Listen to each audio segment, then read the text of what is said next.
जंगल में ये क्या कहूँ कि हमारे अंदर इंसानी प्रवृत्ति पैदा की। यहाँ पर आकर के मैं भी इसी क्षेत्र का रहने वाला हूँ। बड़े पत्थरों में मेरे पुरखों का जीवन गुजर गया। लकड़ी काट काट के हमने जीवन यापन किया।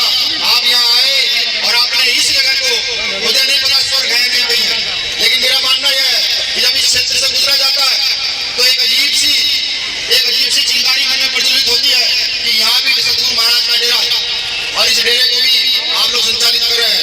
माननीय महिपाल दास जी यहाँ के संचालन करता चौहान जी, वैसे मैं नाम लेता नहीं लेकिन मैंने ले दिया। जितने भी संत सब लोग सोचे कि मैंने नाम ले दिया है, शुक्रिया।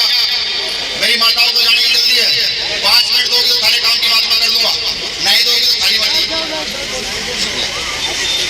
अब एक जयकारा उस महान संत के नाम का जिन्होंने इस देश के अछूतों को, इस देश की महिलाओं को, इस देश के उस वर्ग को जिसको कभी कोई अधिकार नहीं थे, उस संत का जयकारा ऐसा लगना चाहिए। विज्ञान के वैज्ञानिक कहते हैं कि जो भी यहाँ बोला जाता है वो ब्रह्मांड में सुना जा सकता है।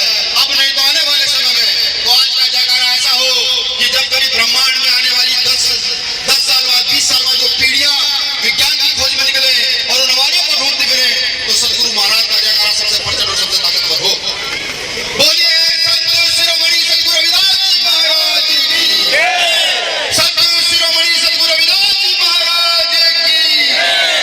अब एक जयकारा उन महान संत के नाम का जिन्होंने बाबा साहब अम्बेडकर के बाद इस क्षेत्र की समाज की महिलाओं को सम्मान से जीने का अधिकार दिया, जिन्होंने ये जो पुरुष वर्ग है जिसमें मैं भी आता हूँ, इस वर्ग को सुधारने का काम किया, जिन्होंने इस समाज की कुरीतियों को दूर करने का काम किया, जिन्होंने डांट कर फटकार कर नशा मुक्त आंदोलन चलाने का काम किया, उस महान संत का भी एक जयकारा।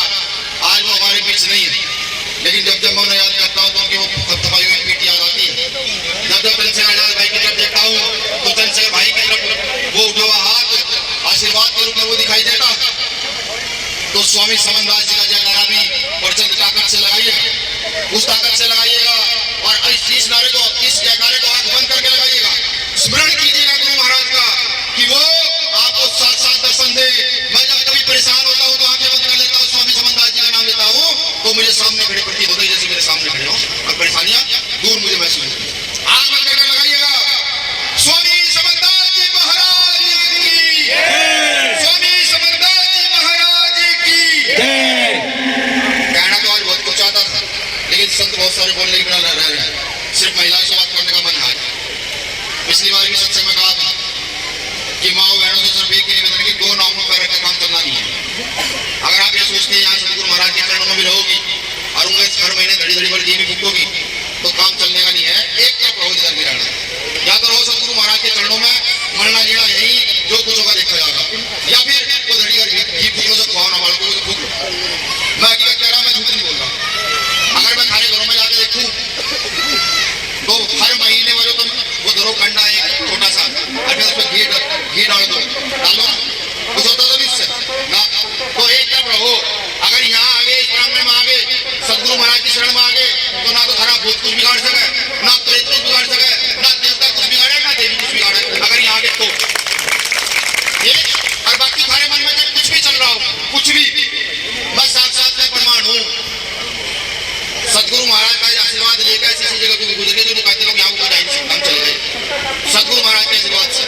तो तब भी करना पड़ेगा कि सतगुरु महाराज का नाम लेकर के उनके काम को आगे बढ़ाना अगर है तो आडंबर को छोड़ना होगा। आडंबर को छोड़ के सतगुरु महाराज ने कहा है उनका ध्यान रखना होगा। अगर तुम उसका ध्यान रखोगी तभी आने वाली थारी नस्लें सुधरेंगी, वरना आने वाली नस्लों को सुधरने का कोई कारण है नहीं। अगर सतगुरु रविदास जी महाराज आंदोलन न चलाते तो समनदास जी महाराज न होते, बाबा साहब अम्बेडकर अगर आंदोलन न चलाते तो आज हम सभी स्टार्ट में बैठने के लायक न होते। ये बात समझ लो। सतगुरु महाराज ने 600 साल पहले कहा कि चाहूं ऐसा राज में मिले संबंध मोहन, छोट बड़े सत्संग बसर रविदास राय प्रसन्न। 600 साल पहले सतगुरु रविदास जी महाराज कह रहे कि ऐसा राज चाहता हूं मैं जहां छोटा बड़ा कोई ना हो, किसी को कम ना हो, रोटी कपड़े मकान की कोई दिक्कत ना हो, बेगमपुरा राज में चाहता हूं। लेकिन अफसोस हमें अधिकार मिल गए, अच्छे कपड़े पहन लिए, घर में टीवी आ गई, बीवी आ गई, हम खुश हो गए। हमने सतगुरु महाराज के सपने को पूरा करने की बात की। अगर हम सतगुरु महाराज का सपना पूरा कर देते, इस देश में संत शिरोमणि सतगुरु रविदास जी महाराज का राज स्थापित कर देते, तो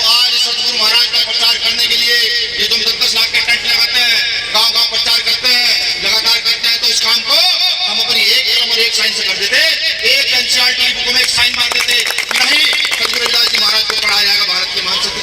हमने नहीं किया, हम सोए रहे ना। सोने से काम चलने वाला नहीं है। अगर तुम सोचते हो सोने से काम नहीं चलेगा, क्योंकि कहावत है पुरानी कि अपना हुक्का अपनी मरोड़, पियो पियो नहीं तो फोड़। अगर अपना राज होगा, अपनी सत्ता होगी, अपनी ताकत होगी, तभी अपने गुरुओं का संतों का काम पूरा कर पाओगे, वरना कोई उम्मीद नहीं है। इस काम को सिर्फ समझा किसी एक व्यक्ति ने समझा, डॉक्टर बाबा साहब अम्बेडकर ने, और संविधान में लिख दिया, समानता का अधिकार, मौलिक अधिकारों में लिख दिया कि अगर तुम सदगुरु रविदास जी की इस वाणी का उल्लंघन करोगे, लोगों को समान नहीं समझोगे, तो तुम्हारे लिए रास्ता जेल का है। ये मैं नहीं कह रहा, ये लिखा हुआ है कि रास्ता जेल का है। और जाते हैं, अगर आपको मंदिर में घुसने रोकते जेल जाते हैं, आपको जाति के आधार पर पानी पीने से रोकते तो जेल जाते हैं, अगर आपको जाति के लिए गाली देते तो जेल जाते हैं। उन्होंने एक व्यवस्था और दी, लोकतंत्र की व्यवस्था, लोकतंत्र की व्यवस्था दी और कहा जिसकी जितनी संख्या हमारी उसकी इतनी हिस्सेदारी। मैंने जब घूम कर देखा तो सर्वे किया कि 2 कदम चलता हूं तो पता लगता है कि शोषित वंचित वर्ग का आदमी है, या मजदूर है, या किसान है, या महिलाएं, हर 2 कदम पर चलता हूं तो पता लगता है कि चाहते तो व्यवस्था स्थापित कर देते, नहीं कर पाए। कुछ लोगों ने मुझे कहा जब मैं पहले सत्संग में जाता था कि भाई किसी सत्संग में जाकर कोई राजनीतिक बात नहीं होगी।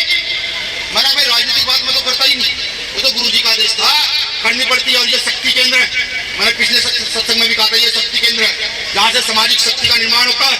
सामाजिक शक्ति क्या कि हमें बेटों की ब्याह करने हो तो सामाजिक ताकत लगती है, अगर हमें आपस में आचार विचार व्यवहार करना हो तो सामाजिक ताकत लगती है। यहीं से धार्मिक शक्ति का निर्माण होता है कि हमारे संतों के, हमारा जो धर्म है उसको आगे कैसे बढ़ाया जाए, उनकी वाणियों को कैसे स्थापित किया जाए, वो सत्संग से निर्माण होता है। यहाँ से राजनीतिक शक्ति का निर्माण होता है। किसी देश की व्यवस्था पर सदगुरु रविदास जी को मानने वाला, डॉक्टर बाबा साहब अम्बेडकर को मानने वाला, समानता की बात करने वाला व्यक्ति को कैसे बिठाया गया है, तो यही से निर्माण होता है, इन्हीं सत्संगों से निर्माण होता है। और सबसे बड़ी शक्ति का निर्माण होता है आर्थिक शक्ति का निर्माण।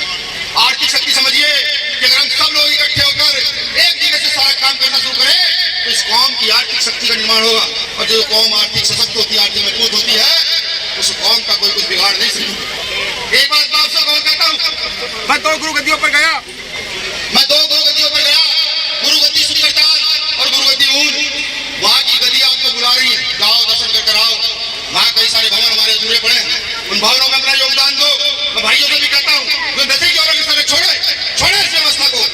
हर रोज 10 रुपए सदगुरु रविदास जी के नाम पर निकालना शुरू करें।